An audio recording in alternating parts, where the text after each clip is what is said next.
Viewers welcome to our channel.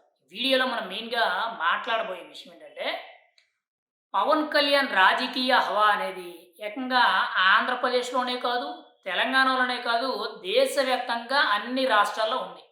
అయితే రీసెంట్‌గా పవన్ కళ్యాణ్ గారు తమిళనాడు రాష్ట్రంలోని మురుగన్ మానాడు అని చెప్పి అంటే అయ్యప్ప స్వామికి సంబంధించిన ఒక బహిరంగ సభ అనేది హిందూ భక్తులకు సంబంధించి బీజేపీ తరపున చాలా పెద్ద బహిరంగ సభ అయితే ఏర్పాటు చేశారు. సుమారుగా 8,00,000 వరకు కూడా జనాభా వచ్చినట్టు ఒక అంచనా అయితే ఉంది.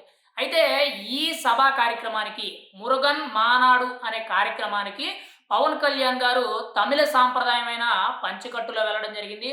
అక్కడ ముఖ్యంగా తెలంగాణ మాజీ గవర్నర్‌గా పనిచేసిన తమిళిసై గారు కానీ, తమిళనాడు బీజేపీ మాజీ అధ్యక్షుడు అన్నమలై, మాజీ ఐపీఎస్ అధికారి అన్నమలై గారు కానీ, ఇంకోవైపు ప్రెజెంట్ బీజేపీ అధ్యక్షుడిగా నాగేంద్రన్ ఎవరైతే ఉన్నారో ఆయన కానీ, మిగిలిన నాయకులందరూ కూడా పవన్ కళ్యాణ్ గారికి గట్టి స్వాగతం పలికారు. అయితే ఆ వేదికగా పవన్ కళ్యాణ్ గారు చేసిన వ్యాఖ్యలనేవి ముఖ్యంగా డీఎంకే పార్టీని ఉద్దేశించి చాలా కీలకంగా మాట్లాడడం జరిగింది.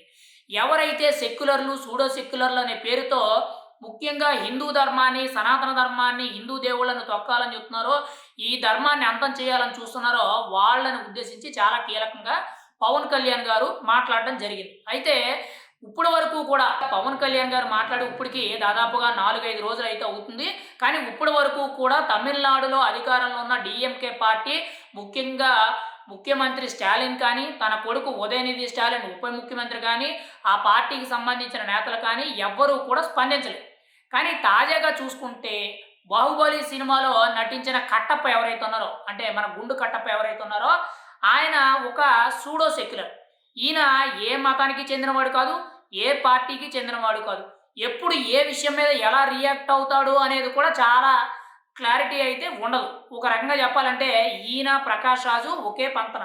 ముఖ్యంగా హిందూ ధర్మాన్ని, సనాతన ధర్మాన్ని అయితే వ్యతిరేకిస్తుంటారు. ముఖ్యంగా ఈయన మాట్లాడుతూ పవన్ కళ్యాణ్ హిందూ దేవుళ్ళని అడ్డం పెట్టుకొని, దేవుళ్ళని అడ్డం పెట్టుకొని రాజకీయాలు చేస్తున్నాడు. ఇటువంటి రాజకీయాలనేవి తమిళనాడు ప్రాంతంలో పనికిరావు. ఇక్కడ ప్రతి ఒక్కరు కూడా ద్రవిడ రాజకీయానికి ముఖ్యంగా పెరియార్ సిద్ధాంతాలన్నీ కూడా ఫాలో అవుతారని చెప్పి చెప్పడం అయితే జరుగుతుంది. అంటే ఒక రకంగా ఇండైరెక్ట్‌గా పవన్ కళ్యాణ్ గారిని నువ్వు మత రాజకీయాలు చేస్తున్నావు, కుల రాజకీయాలు చేస్తున్నావు అని చెప్పి కట్టప్ప అయితే వ్యతిరేకంగా మాట్లాడడం జరుగుతుంది. పవన్ కళ్యాణ్ గారు ఎక్కడా కూడా మతం గురించి, కులం గురించి ఈ మతస్థులు ఈ పార్టీకే ఓటేయండి, ఈ కులస్తులు ఈ పార్టీకే ఓటేయండి, వీళ్ళు ఇలా చేస్తున్నారు, వాళ్ళు అలా చేస్తున్నారు అని చెప్పి ఎక్కడా చెప్పలేదు. పవన్ కళ్యాణ్ గారు స్వయంగా మాట్లాడిందేంటి? సనాతన ధర్మాన్ని డెంగ్యూతో పోల్చారు. ఎవరు? ఇప్పుడు తమిళనాడులో అధికారంలో ఉన్న డీఎంకే పార్టీ స్వయంగా ముఖ్యమంత్రి కొడుకైన ఉదయనిధి స్టాలిన్. ఈయన గతంలో సనాతన ధర్మం ఒక డెంగ్యూ లాంటిది, దాన్ని అంతం చేస్తాము, పూర్తిగా కూడా నిర్మూలిస్తామని చెప్పారు. ఈయన ఒక క్రిస్టియన్ మతానికి చెందిన వ్యక్తి. అంటే మొదట్లో పుట్టింది హిందూ ధర్మంలోనే. తర్వాత క్రిస్టియానిటీలోకి మారిపోయి ఈయన కూడా ఒక సెక్యులర్‌లా మాట్లాడడం జరిగింది. దాని గురించి పవన్ కళ్యాణ్ గారు చాలా కీలకంగా మాట్లాడడం జరిగింది. ఆయనే కాదు, ఇక్కడ డిప్యూటీ సీఎంగా ఉన్న ఉదయనిధి స్టాలినే కాదు, సత్యరాజ్ కానీ, ప్రకాష్ రాజ్ కానీ, ఇంకొంతమంది నేతలు కానీ, నాయకులు కానీ ముఖ్యంగా సనాతన ధర్మాన్ని వ్యతిరేకించడం జరుగుతుంది. సెంట్రల్‌లో ఉన్న బీజేపీ పార్టీకో లేదా సెంట్రల్‌లో ఉన్న కాంగ్రెస్ పార్టీకో అవకాశం ఇవ్వరు.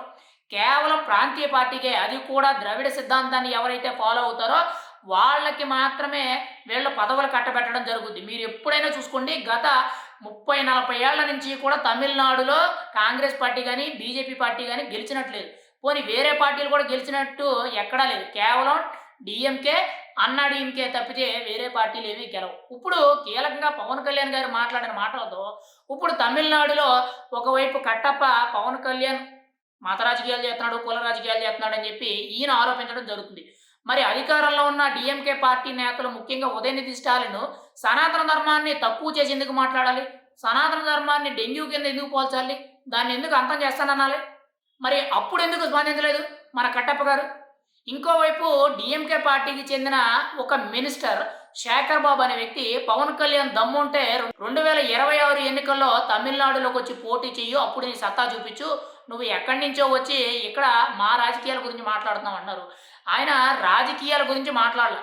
ముందుగా సనాతన ధర్మం గురించి, మురగన్ గురించి మాట్లాడడం జరిగింది. అంతే తప్పితే సనాతన ధర్మాన్ని కాపాడుకోవాలి, హిందూ భక్తులందరూ కూడా ఐకమత్యం కావాలన్నారు తప్పితే ఎక్కడా కూడా ఆ పార్టీని తొక్కేయండి, ఆ పార్టీకి ఓటేయొద్దు, లేదనంటే ఆ మతాన్ని తొక్కేయండి, ఆ మతంలో ఉన్నోళ్ళందరినీ కూడా చిన్న చూపు చూడండి అనే విధంగా ఎక్కడా మాట్లాడల. కేవలం సనాతన ధర్మం అనేది ఒక కీలకంగా ఉంది. దాన్ని మనం పరిరక్షించుకోవాలి. రోజు రోజుకి కూడా దాని మీద దాడులు ఎక్కువవుతున్నాయి. చాలామంది కూడా వ్యతిరేకంగా మాట్లాడుతున్నారు. ముఖ్యంగా సెక్యులర్లు, సూడో సెక్యులర్లు అందరూ కూడా వ్యతిరేకంగా మాట్లాడుతున్నారు. మనం ఐకమత్యంగా లేకపోతే, మనం కలిసికట్టుగా లేకపోతే ఖచ్చితంగా సనాతన ధర్మాన్ని, హిందువులని అణిచివేస్తారని చెప్పడం జరిగింది తప్పితే, ఎక్కడా కూడా ఒక కులాన్ని, ఒక మతాన్ని కించపరిచే విధంగా, ఒక పార్టీని కించపరిచే విధంగా పవన్ కళ్యాణ్ గారు మాట్లాడలేదు. మరి కట్టప్ప ఎందుకు నలిగిపోతున్నారనేది ఎవరికీ అర్థం కావట్లేదు. అసలు కట్టప్ప గారు ఏ పార్టీకి చెందిన వ్యక్తి? ఆయన ఏ మతానికి చెందిన వ్యక్తి? లేదనంటే ఎవరి దగ్గర ఏం తీసుకొని మాట్లాడుతున్నారు? ఆయన సెక్యులరా? సూడో సెక్యులరా? లేదనంటే ఒక మతోన్మాదా? లేదననంటే అటు ఇటు గాని మనిషా అనేది తేల్చుకోవాల్సిన అవసరం అయితే ఉంది. ఏది ఏమైనా సరే పవన్ కళ్యాణ్ చేసిన వ్యాఖ్యలకి ఇప్పుడు తమిళనాడు రాజకీయాల్లో రచ్చ రేపుతుంది. రాబోయే 2026 తమిళనాడు ఎన్నికల్లో ఖచ్చితంగా బీజేపీ పొత్తు ఆల్రెడీ అన్నా డీఎంకేతో పెట్టుకోవడం జరిగింది.